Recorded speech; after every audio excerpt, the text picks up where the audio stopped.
From the historic campus of Hillsdale College in Hillsdale, Michigan, where the good, the true, and the beautiful are taught, nurtured, and honored, this is the Radio Free Hillsdale Hour, bringing the activity and education of the college to listeners across the country. The first phase of ESG has been through moral suasion, that people have been, again, suckered into the trade. Right now, it's tough to find the exit.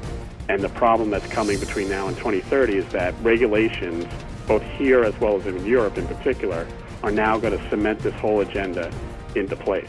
This is your host, Scot Bertram. Welcome to the Radio Free Hillsdale Hour, part of the Hillsdale College Podcast Network. That was Paul Tice, author of the new book, The Race to Zero, How ESG Investing Will Crater the Global Financial System. We'll talk with Paul about his book coming up a little bit later on in today's program. First, we're joined by Dr. Miles Smith. He is Assistant Professor of History at Hillsdale College. Dr. Smith, thanks so much for joining us. Thanks for having me, Scott. Discussing today a recent essay at the Epoch Times, Decline is a Choice. Find it at theepochtimes.com, E-P-O-C-H times.com. So are we right to be a little concerned or focused on the potential decline of the United States?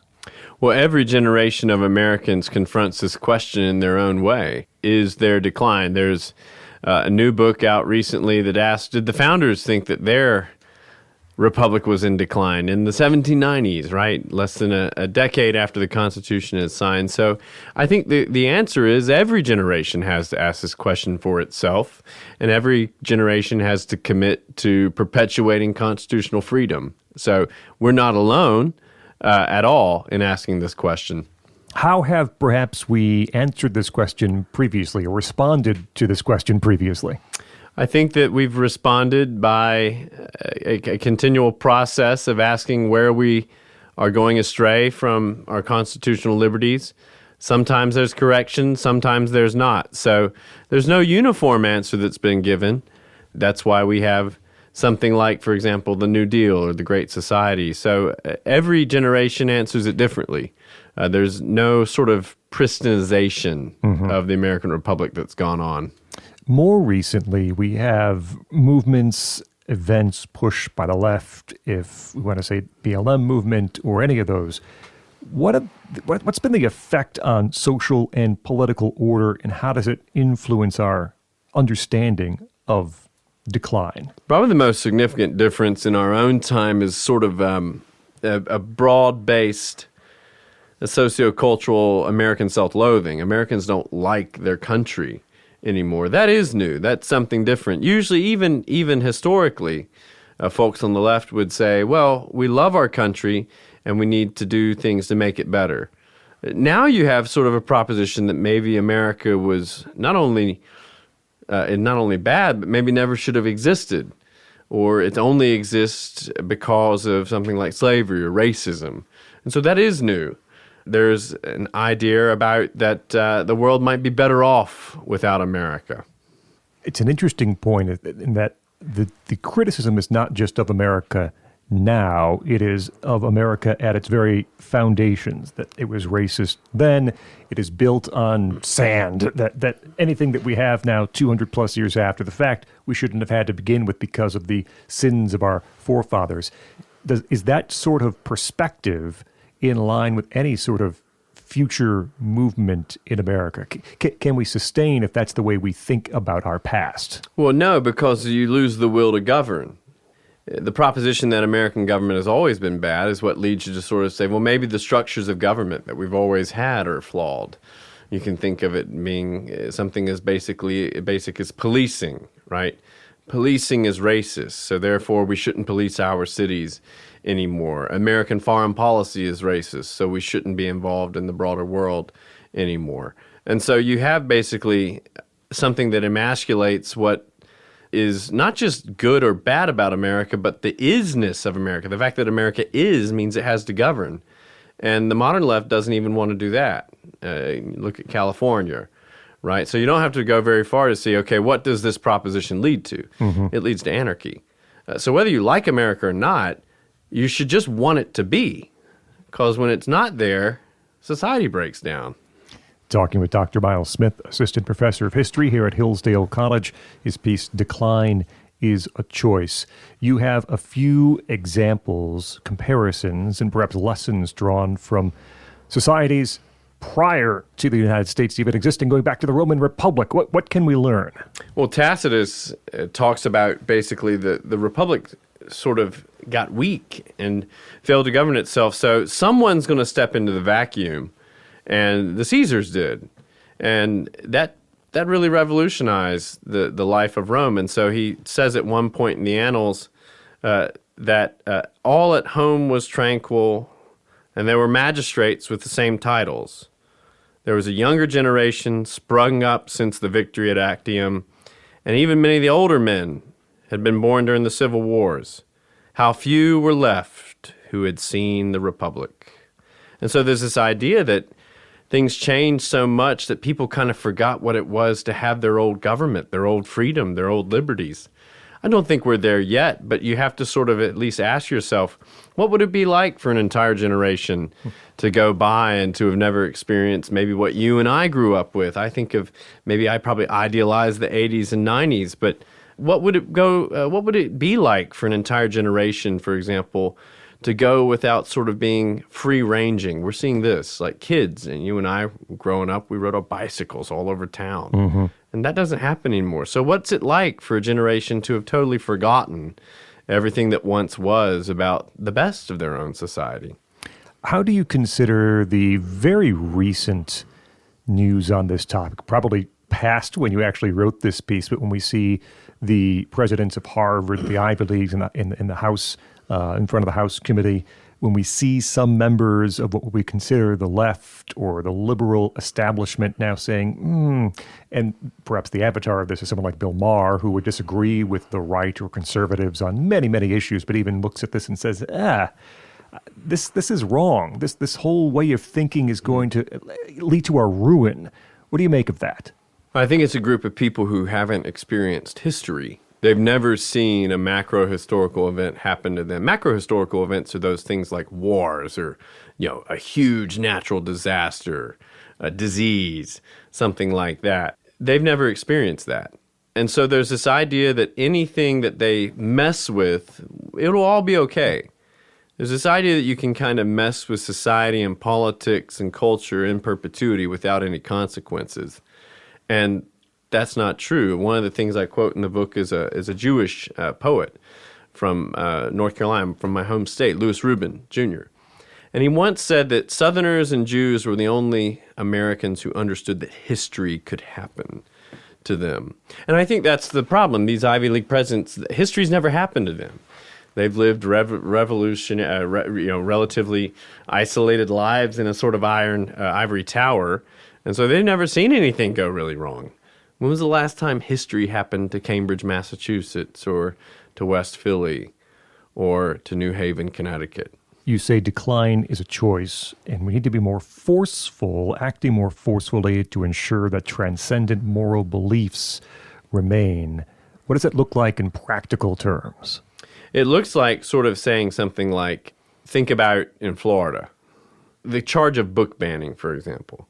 If I take a book, if I'm a state, I have the right to govern my state. A governor has the right to govern his state with his state legislature. And if they say, we're going to take pornographic books out of libraries, that's not book banning.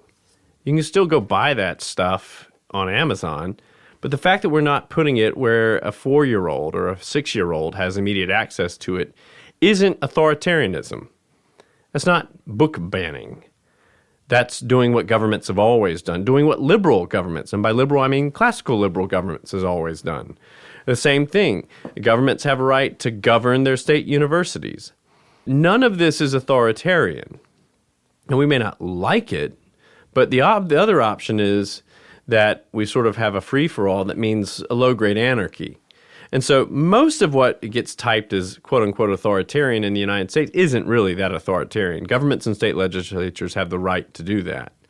And so it means just practically understanding that governors, whether they be red state or blue state, governors. I think I've seen a couple examples of Democrat governors, basically saying, no, we're not going to put that in schools.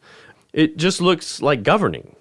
It looks like what we would think of as government. I think of in the 90s, New York State, New York City. Rudy Giuliani was not governing an autocracy or a theocracy, but he was pretty tough. He wanted to take smutty pictures of the Virgin Mary out of museums, and he was willing to use government to do that. So I don't think that going back to America in 1998 is an authoritarian proposition. Now, we can't go back, but we can govern again. And I think that's what you see some governors doing. That's like Ron DeSantis is a good example. Why is he popular in his own state? Because he governs it. Dr. Miles Smith with us. Decline is a choice is the piece in the Epoch Times. Final question. You said, these Ivy League presidents and others are unaware that history can happen, that things can change on a permanent basis. Is there anything that you think perhaps history has happened to that is beyond the point of return, even if we do act more forcefully moving forward? Some of it's the internet. The way that what we call speech is litigated is going to be different. I think that it would be very difficult to police the internet in any way that doesn't create a sort of a state apparatus for governing it. So I think that is something that we're going to have to rethink what we think of as speech. Historically, people might say, well, I can shut a press down for X. Mm-hmm. Well, you were able to do that usually because you had some sort of social or legislative backing. It's a lot harder to do that on the internet without creating something that looks almost like a police state. And so the internet is going to be what has changed. So whether that's a good answer or not, I think that is the answer. The internet's changed everything. You can find this writing on the internet at the Epoch Times, EPOCH Times.com. Decline is a choice, an essay from Dr. Miles Smith, Assistant Professor of History at Hillsdale College. Dr. Smith, thanks so much for joining us here on the Radio Free Hillsdale Hour. Thank you, Scott. Up next, Paul Tice, his new book, The Race to Zero, How ESG Investing Will Crater the Global Financial System. I'm Scot Bertram. This is the Radio Free Hillsdale Hour.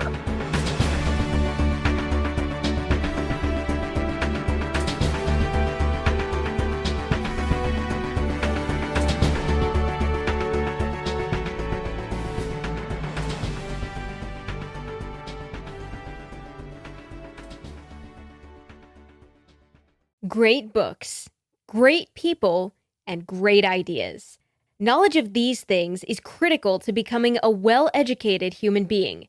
That's why I'd like to tell you about an easy and enjoyable way for you to listen and learn whenever and wherever you want. And that's through the Hillsdale Dialogues. If you haven't heard about the Dialogues, once a week, Hillsdale College President Larry Arnn joins radio veteran Hugh Hewitt to discuss topics of enduring relevance. From time to time, they also talk about current events, but always with an eye toward more fundamental truths. And they want you to listen in, to join a conversation like no other. The Hillsdale Dialogues are posted every Friday on podcast.hillsdale.edu. That's podcast.hillsdale.edu, or wherever you get your audio.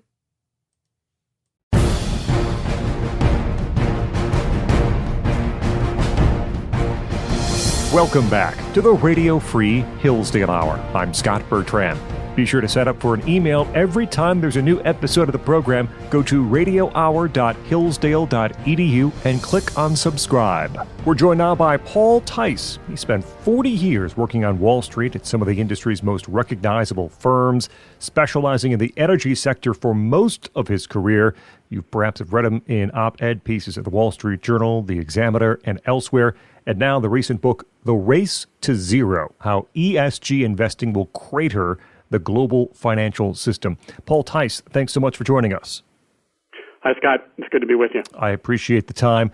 Let's get a definition out for people who perhaps aren't paying as close attention as others to what this is. ESG investing. What is it, and why should we be concerned or at least know more about it? Sure. So ESG investing, also synonymous with sustainable investing or responsible investing. But ESG factors are basically environmental, social, governance factors, which are non-financial metrics and also morally subjective, The argument is that ESG factors should be used to drive your company policy and your investment decision-making, as opposed to using objective financial metrics, geared towards generating a financial return. And the whole ESG agenda is predicated on the theory of stakeholder capitalism, which says that companies should be run for the good of society, for people on the planet, as opposed to the owners of the company and the constituents that provide the capital or the employees. So it's not capitalism. It may be the end stage of capitalism if we don't reverse this thing over the next few years, but it's more accurately described as the government directing the private sector, working through third-party intermediaries led by the United Nations and a network of NGOs. And the better description of that would be fascism. There's a lot to get into here. The phrase stakeholder capitalism and shareholder capitalism. What's the difference for people who perhaps have heard those terms, shareholder capitalism versus stakeholder capitalism? So shareholder capitalism, the leading proponent of that when I got my MBA back in the 80s was Milton Friedman. Right. And it's basically the fairly straightforward, simple argument that a company's management should focus on maximizing profit as long as it follows all of the rules and regulations set by government and it's dealing fairly with all of its competitors and its customers. That is the full-blown version of shareholder capitalism. A lot of people on the other side have truncated that definition and said it's only about making money for shareholders, which has never been the case. Shareholder capitalism also focuses on all of your counterparties that you do business with, as well as your employees, because if you don't pay your employees fairly, they'll leave, and obviously that's a problem. So that is the straightforward definition of shareholder capitalism. Stakeholder capitalism has been around for the last 50 years. It's mainly been led by the World Economic Forum, and again, it argues that companies shouldn't be run for the traditional constituencies that they focused on. They should be run for the good of the environment and society, which is a crazy argument because obviously the people that run businesses and companies, and certainly investors, they don't have the skill set to solve all of the world's problems. That is the responsibility of government, I would argue. But that is the case that's being made, and that kind of facilitates this whole ESG argument because ESG, environmental social governance, is all about non-financial factors that won't lead to a financial return. It's not a positive catalyst for return, even though they've tried to make the argument that it is. Paul Tice is with us. His book, The Race to Zero, How ESG Investing Will Crater the Global Financial System. You say in the book, sustainable investing sets up as a kind of self-assembly Trojan horse kit for the financial industry. What do you mean by that? What are they trying to sneak in? Well, if you look over the last 15 years, really since the global financial crisis in 2008, ESG and sustainable investing has made great inroads into the financial industry. And I think there are a number of reasons for that. First and foremost, coming out of the 2008 crisis, Wall Street needed to work on its image. They were being blamed for wrecking Main Street, somewhat unfairly. I think government had a big hand in what happened in 2008. But they needed to burnish their image. And then ESG comes along, and the virtue signaling aspect of ESG can't be underestimated. So it suckered a lot of people in the industry to join on board. And there's one leading group in the industry led by the United Nations. It's the Principles for Responsible Investment. It was set up in 2006. And right now every Wall Street firm is a member of that UN-led group. And membership in that group has requirements, and one of them is to integrate ESG into all of your assets that you manage. Not just sustainable funds that were raised with that specific purpose. They want you to integrate ESG into all of the assets that you had, even legacy funds, and that's obviously a fiduciary problem. So I think the first phase of ESG has been through moral suasion, that people have been, again, suckered into the trade. Right now it's tough to find the exit. And the problem that's coming between now and 2030 is that regulations, both here as well as in Europe in particular, are now going to cement this whole agenda into place. Your second chapter is It's All About Climate Change, and arguing that controlling the energy sector means that they, the left or those behind ESG, could also control the entire global economy. How does ESG, in their mind, help make that a reality? Yeah, and I think that's one thing that I focus on a lot in the book, given my background of working with the energy industry through most of my career.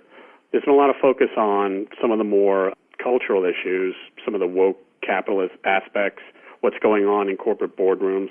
Not to minimize any of those issues, but I think ESG, the main focus needs to remain on climate change because that is what everyone agrees is the number one priority ESG goal.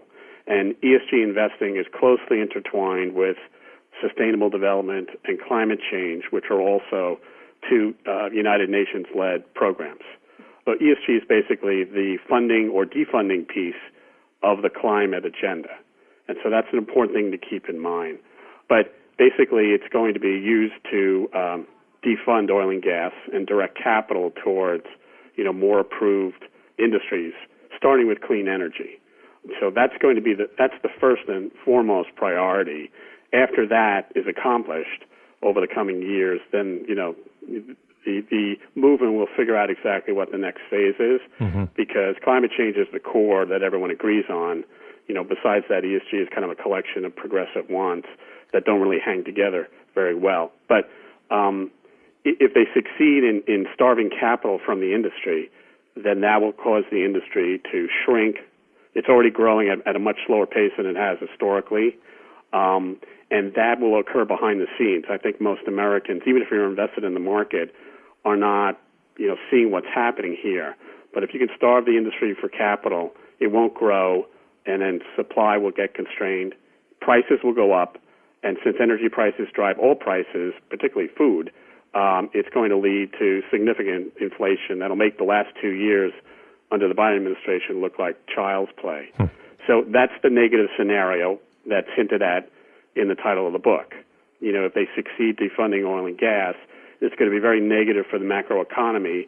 And if we don't have fossil fuels, which is the driver of capitalism and a lot of economic freedom, it's going to lead to lower living standards, higher mortality rates, and less economic freedom, for most Americans.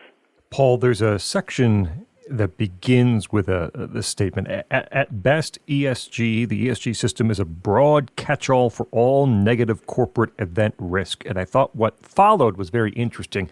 Can you explain a bit what that means for our listeners? Sure. So the argument that's been made up until now is that if you follow ESG, this non-financial framework, it will eventually create value for you if you're a company or an investor over the long term. They never define the long term, and you never actually get there. And we have a number of examples of companies that have been killed over the short term, right? But that's the argument. Focus on non-financial stuff, and it'll create financial value down the road. But there's no research pumped out by business schools over the last several years that actually shows that is the case. And intuitively, it's kind of a preposterous argument that's being made because I worked in the financial markets, in the 80s, the 90s, the 2000s. Nobody talked about ESG or sustainability. And the argument that's being made is by looking at performance over those decades, they're trying to discern that there's proof that ESG works, even though everyone in the market wasn't aware that it was happening, but it was still being valued somehow by markets which are supposed to be efficient. So it's a preposterous argument that's being made. So it's not a positive catalyst. There's no proof that it's a positive catalyst if you do this. But it is, I think, as I said in the book, a broad category of negative event risk. So if you have an environmental spill, the Brazilian company a few years ago, its tailings dam broke. And obviously there was a lot of damage done to that environmentally as well as loss of life. All right, that environmental spill was unexpected. It was negative event risk that was not priced into the securities of that company up until the news hit. And so with ESG, if you have a negative event risk that's not priced into your securities that falls under an E or an S or a G category, then that's going to lead to a drop off in securities prices, right? But the activists are trying to use that as an example of why you need to focus on ESG is because you have these, very remote one-off instances of negative event risk that may happen. So they're using the exception to prove the rule, and kind of like they do with climate change. Every storm, whether it's severe or not, Right. is used as the latest example that your climate is changing. Paul Tice with us, the book The Race to Zero, How ESG Investing Will Crater the Global Financial System. Your last chapter is a 2030 exit plan to perhaps avoid some of these consequences. How do we get ourselves out of this mess? Yeah, and then despite the the subtitle being a little ominous, I approach writing the book kind of like a Christmas Carol, where this is the ghost of Christmas yet to come, unless we change our ways. So the first step in solving a problem is to kind of acknowledge the scope and the depth of the problem, and that'll dictate tactics. So that was the whole point of the book, as well as to give a voice to all the people working in Wall Street that also disagree with ESG, but are unable to speak out publicly. So what we need to do really is, as I mentioned, the regulations are now coming down in this country, particularly over in Europe, and that's going to cement this whole agenda in place. And then it's not going to matter if you have a BlackRock or another firm that either believes in it or doesn't, because there are a lot of firms out there just doing this because they don't want to be singled out and targeted for stepping out of line. So we need to recognize that dynamic. So we really have to go after the regulations that are coming. So we really need to push back. I think that pushback will require government resources because of how well developed the regulatory complex is right now and how effective progressives have used the judicial system to kind of get their way on ESG and climate change. And we should acknowledge that this has not been a democratic process. It's never been a referendum. So a lot of this agenda has been implemented behind the scenes through what I would argue is extra-legal means. So we need to use government resources. I think Republicans at the state level really need to lead the charge because at the federal level, I think, it's been less than effective, to be kind. But I think the red states, where they have a vested interest and maybe a domestic oil and gas industry that's being threatened, at least that aligns their interest to do something. And we've seen the beginnings of that with West Virginia versus EPA.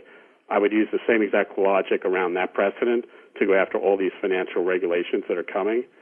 So Americans giving an earful to their Republican lawmakers, I think, is a good first step. Americans should educate themselves a little more about climate change and what's going on in the financial markets, because, the perception may be that it's fading.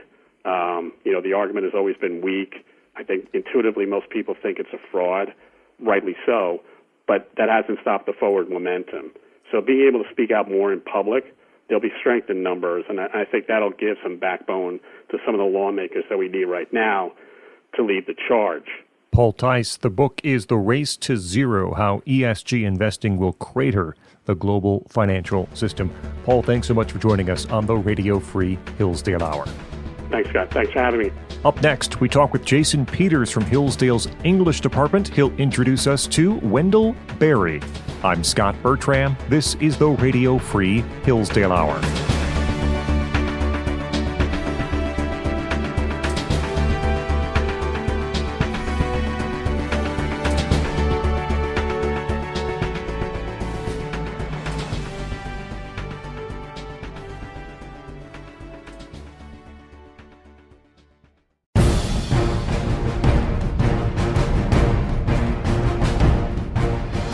Welcome back to the Radio Free Hillsdale Hour. I'm Scot Bertram. Be sure to follow us on X, formerly Twitter. We're at Hillsdale Radio for show updates and guest information. We're joined by Dr. Jason Peters. He is Associate Professor of English at Hillsdale College. Dr. Peters, thanks for joining us. Thank you, Scott. Glad to be here. Beginning a multi-part conversation about the American author and writer Wendell Berry, one of our great living writers here in the United States. In our first conversation here, we give you a little background, some biographical detail. What should we know about Wendell Berry? Tell us first about his farm. It's a big part of what we'll be talking about in the future about Wendell Berry and his family history down in Kentucky. long history of farming in Kentucky. He's got a hillside farm there in his home county, which doesn't conduce to crops really, but to grazing, and he keeps the ground covered well for his livestock there. But his father was a farmer and a lawyer, and his grandfather was a farmer, and he is by his own definition, a man born to farming. It's a line from one of his poems. And he says that he has farmed as a writer and written as a farmer, and that being a farmer informs his writing, being a writer informs his farming, because these are analogous enterprises. They both have to respect form, they both have to respect limits, and they both have to be done by great care for artistry. And if you ever happen upon his farm in Kentucky, you'll see a place very well cared for, a place where you would want to be and maybe not want to leave, as he says now. He's getting up there in age, and he doesn't want to leave home very much, and doesn't. But he comes from a long history of family farming, and he's passionately devoted to the practice of farming. As a young man, he lived in California, he lived in New York City, the UK. He was a professor at NYU and the University of Kentucky. He could have left. He could have gone elsewhere. He could have stayed outside of Kentucky. What brought him back to that Kentucky farm? What brought him back was his love for farming. He left after finishing an MA in English at Kentucky. He went to Stanford as a fellow in the Wallace Stegner creative writing program. Was out there for a couple of years, taught a little bit out there. He wrote his book, The Hidden Wound, while he was out there. And then he won a Guggenheim Fellowship in the early 60s and was in the south of France mostly, and in Italy during that time. And when he came back, he took a job as the director of writing at the University of New York in the Bronx, I think it was, and was there for about 4 years. And he missed the farm. He missed being around animals. I think he probably didn't like big city life. And so he just decided that he was going to go back to the farm, back to Kentucky, and figure out a way to make it work. And all of his friends in New York said to him, if you do this, you're never going to be a writer, because, only the big city is worth writing about, and writers are city-dwelling people. So they said, if you do this, you're never going to be a writer. And if you discount the 50 books he wrote since then, I guess they were right. But he bought this rundown hillside farm, and even his dad said to him, this is not a great piece of land, but I think he was just stubborn enough to say that he could make it work. But the fact of the matter is, I think he's not a university man. He's not an institutional man. I don't think he likes being told what to do by committees who don't know up from down. And he just had a deep love for the farm life. And so he went back in 1964, I guess it was. And he did have some teaching gigs to help supplement the enterprise there, in particular teaching at the University of Kentucky for a while, and at other places as well, until he could finally make a living farming, and I think doing some speaking gigs. And I don't know what the royalties in the books ever did for him. Not much, I suppose. But no, he, like a lot of us, I think he just had to be outdoors, and there was no place to be in a real outdoors in New York City. Talking with Dr. Jason Peters about Wendell Berry. How does he come to his traditional value structure, his reverence for agrarian values, his thoughts on marital fidelity, strong communities being essential for the survival and well-being of the planet? How does that come to him through his life? He was introduced to the Southern agrarians when he was in college by one of his professors, and in particular, the book I'll Take My Stand. And he wasn't really even familiar with the word agrarian, or that there were such people who were agrarians, until reading that book. And he was I think, very profoundly affected by the introductory piece by John Crow Ransom, who was one of the two editors of that volume. And Ransom had used the word, he had pitted agrarian economy against industrial economy, and those became important categories of thought for Berry. But I think he was really affected by his father's care, his father's love of his community, and his father's concern that farmers be properly cared for, respected, and treated in an economy and under government policy that was increasingly inimical to their ways of life. And when he moved back, when he moved back to Kentucky, he saw how threatened that community was and how threatened all rural communities were. And it became a kind of lifelong mission of his, vocation of his, to defend rural communities and defend small farmers. And he's been doing that really ever since, of course, the publication in 1977 of The Unsettling of America, but even before that in earlier books and essays. If you read some of Berry, you're likely to come across this place of Port William. It's a fictional town that is the setting for many of his stories. What's the makeup of this town where many of his novels and short stories are set? Port William was the name originally for the town that is now Carrollton, Kentucky, and that is where the Kentucky River empties into the Ohio River. Berry lives in a place called Port Royal, which is upriver, I'm going to say, maybe 10 miles. And he took the name Port William for this farming community, which is interestingly populated. There are good people in it. There are derelicts in it. There are people who care for one another and for the place, and there are people who are drunks and murderers and liars. But it's the world that Berry seems to find most interesting. If you read, for example, Andy Catlett Early Travels, which is a kind of a later novel that's set early in the time frame that his characters appear, you see a young boy. Andy Catlett is kind of the autobiographical character. He shares many similarities with Berry himself.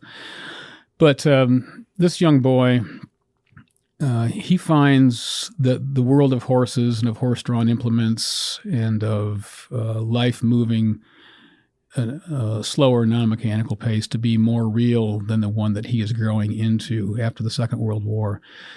That world seems to him to be all props and scenery and artificial, and the real life is the life of these characters who live close to the weather and are contingent upon nature's vicissitudes. And so I think the impetus for his setting his fiction mostly in Port William is his deep love for this older way of life that he grew up in, but was disappearing very quickly when he was a young boy.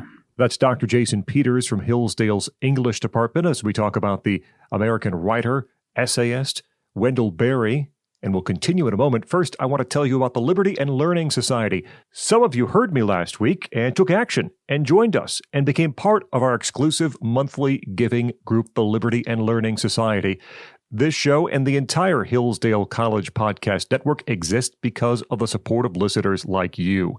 And the Liberty and Learning Society allows us to defend liberty through education month in, month out, every single day of the year. Hillsdale.edu/monthly. That's where to go to become part of the Liberty and Learning Society. Your automatic gift will help us reach and teach millions of Americans every month through podcasts like this one here. Hillsdale.edu/monthly. Complete the secure online donation form. If you have to pause or stop your gift at some point, just call us and one of our friendly students or staff will help you. But right now, you will be helping us by joining the Liberty and Learning Society at hillsdale.edu/monthly. That's hillsdale.edu/monthly. We pick up our conversation with Dr. Jason Peters, Associate Professor of English at Hillsdale College, as we discuss the American writer and essayist Wendell Berry, specifically in this part of our conversation about the unsettling of America. Why does Berry think that agriculture is the foundation of America's greater culture? The simple answer to that is you can talk all you want about anything you want to talk about, but if you're not eating, you're not going to be talking about it for very long. And you're not going to be eating for very long if you are committed to a way of life that destroys the sources that we live from. The Unsettling of America is a book that grew out of an interesting little episode in Berry's life. He was the president of the Sierra Club Cumberland chapter when it was revealed that the Sierra Club had some investments in some nefarious businesses. And this set him off. He was really kind of hacked off about this. And so what happened was he discovered that there were all these people who claimed to be environmentalists who didn't know anything about farming and didn't know anything about the proper care of the land. And so The Unsettling was a book in which he set out to I think, teach environmentalists something fundamental, which is to say how we work by nature's law of return. Things grow, they die. When they die, they're turned back into life by a process called decomposition. So The Unsettling was an attempt on Berry's part to understand what was going wrong in American agriculture after the Second World War, particularly under the Secretary of Agriculture then, at the time, Earl Butz, who made it official government policy. Farmers either had to get big or they had to get out. It was one of the most ruthless, cynical things a government has ever told its people. You're going to farm the way we tell you to, or you're not going to do it. This was of concern to Berry's because he understood early on that industrial agriculture could survive only so long as there was a steady supply of cheap energy. And he understood right from the start that this was not going to go on forever. Mm-hmm. And moreover, it was a kind of disaster for the health of the land. One thing I should say about that book is that he saw that environmentalists had kind of divided the world up into two categories. There's the land that we abuse, and there's the land that we set aside, a national park kind of mentality. And this is a kind of schizophrenia in terms of land use. You've got land over here that you're willing to abuse, and to vacuum your conscience for doing that, you've got land over here that you don't touch. And what he was interested in was land that was put to kindly use. That's his phrase, kindly use. And by this he means small farms, family farms mostly, on which there are enough people to keep watch over the land. He would later call this the third landscape. What did he see as the harmful consequences of U.S. agriculture policy, and how much of that has perhaps come to fruition over the past 40 plus years or so? So take, for example, his grandfather, as he says somewhere, loved farm animals. He loved draft animals. He was passionately devoted to animal traction in farming. He intuited rightly, right from the start, that tractors were going to compact the soil. And of course they do. I think he was worried about all sorts of things, chief among them topsoil loss, mm-hmm. which occurs when you are committed to, as we are now, to annual monocultures, corn and soybean in particular. So the problems that he identified, soil compaction, soil loss, are of one sort. There are others, of course, and this has to do with the health of small towns and small rural farming communities. So consider this. In 1940, there were in excess of 6.1 million farms in the United States. By 2012, there were 4.1 million farms in America, so a decrease of 2 million. In the 40s, the average farm was 175 acres. By 2012, the average farm was 3 times that size, with fewer people working the land.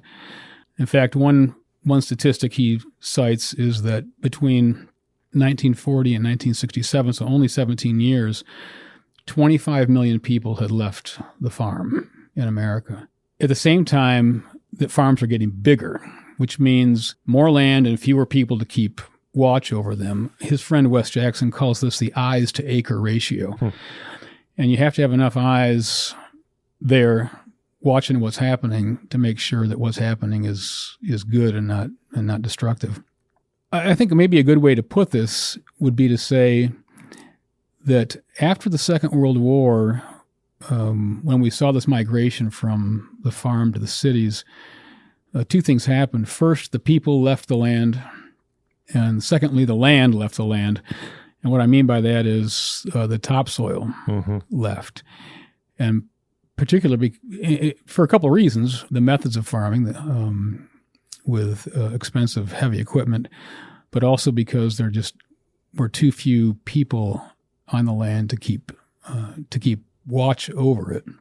And he pointed out back in the 1970s, this was before the Unsettling of America, he pointed out that what we were doing really was we were exporting our topsoil to keep our tractors running. And what he meant by that was we're overproducing so that we can afford to import foreign oil to keep those tractors running. And all we had to do that was to export our topsoil, which was to send it to the waterways and down to the Gulf of Mexico. And it was a really, I thought, interesting way of putting the problem. But that's kind of what it looked like for him in the 1970s when he went to work on this. Talking with Dr. Jason Peters about Wendell Berry and his work, The Unsettling of America here. You delved into this a little bit in your description of Berry's observations on land treatment. We're going to protect this over here, but here we're going to abuse, in a sense. How does he explain and see this conflict between contrasting character in America, between the exploitative nature and the nurturing nature of America? He adopted the language of his teacher, Wallace Stegner, who said that Americans can be divided into 2 groups, the boomers and the stickers. The boomers are those who will use up a place and move on to the next spot until they use up that place and then keep moving on. Turns out there is a limit to westward expansion. It's called the Pacific Ocean. And at that point, you've got nowhere to go. And by contrast, there are the stickers. And those are the people who say, we're going to settle here and take care of the place well. If you think about it this way, I think you can say with some confidence that the exploitive impulse in American life is characterized by mobility. We tend to think that mobility is a good thing. We want people to be mobile. I don't know who the we in that sentence is. But you can't really care well for a place if you're not there long enough to care that its health continues. And I think the part of the problem that he identifies is that we are all too willing to be on the move and never willing enough to stay put, never willing enough to be at home. I mentioned his friend Wes Jackson, who's was the founder and president of the Land Institute in Salina, Kansas, and Wes said once that there really is only one major in American colleges and universities. There's only one thing you can major in when you go to college, and that's mobility or upward mobility. And Berry has suggested that our attitude toward young people and our attitude toward education is essentially the same as the strip miners. We take kids from one place, we educate them in another, and we send them off somewhere else to be boomers, not stickers. We don't educate them to go back home. And it's interesting to see the looks on the faces of some students when you say to them, when you get done here, you can go back home and you can pay your debts to the people that you have debts to, who got you here in the first place. And you can be a part of preserving the places that you came from instead of being the person who says, last man out, hit the lights. But insofar as strip mining is devastating to a landscape, it just ruins it. To the same extent, strip mining places of people and of talent means that those places are going to die as well. And this brings us back really to Berry's lifelong vocation of defending places and the rural places, defending the health of those places. One final question here, more taking into account his entire body of work. When you read from one project to the next in Berry's books and short stories, the writing style can vary wildly. Are his greatest strengths as a writer this versatility and authenticity? Because no matter what it always is Berry. Great question. His fiction has quite a bit of variety in it, I think. Excuse me. The early novels are different from the later novels in one particular way. And that is, you sometimes feel in the later novels that you're reading an essayist writing a novel, whereas in the early novels you don't so much. But that's because Berry hadn't really established himself as a kind of polemic essayist. I don't know what it would be like to read Hannah Coulter or what it would be like to read Jayber Crow if you had never read the essays. Because I've read the essays and I can hear repeat passages and sentiments and whatnot. So I tend to prefer some of the earlier work. But you're right. He can be very serious-minded and very careful with his language in the essays, and he can also be a little snarky, and he can be a little ironic, satiric, I guess maybe is the better word. But he does have the capacity to speak plainly. I keep coming back to this idea. Why would you explain somebody who's already so clear in the first place? Very plain-speaking essayist, good storyteller, very funny storyteller. And as a poet, he's especially a plain-speaking writer. I think it is a strength of his that he can do very well as an essayist, a novelist, and a poet. And don't forget that he wrote at least one biography. That was of Harlan Hubbard. My view is that he is an essayist first, and then whether he's a poet or a fiction writer second or third, I guess I'm not prepared to say. Dr. Jason Peters, Associate Professor of English at Hillsdale College, as we begin our multi-part conversation about the work and life of Wendell Berry. Dr. Peters, thanks for joining us here on the Radio Free Hillsdale Hour. You're welcome. That will wrap up this edition of the Radio Free Hillsdale Hour. Our thanks to Dr. Miles Smith from Hillsdale's History Department, Paul Tice, his new book, The Race to Zero, and Dr. Jason Peters from Hillsdale's English Department. The Radio Free Hillsdale Hour is recorded at the studios of WRFH, the student-run radio station at Hillsdale College. Remember, you can hear new episodes every week on this station. You also can find extended versions of some of our interviews, including with Paul Tice this week, on the podcast. Find it at podcast.hillsdale.edu or wherever you get your audio. The assistant producer of the program is Sam Lair. Until next week, I'm Scot Bertram, and this has been the Radio Free Hillsdale Hour.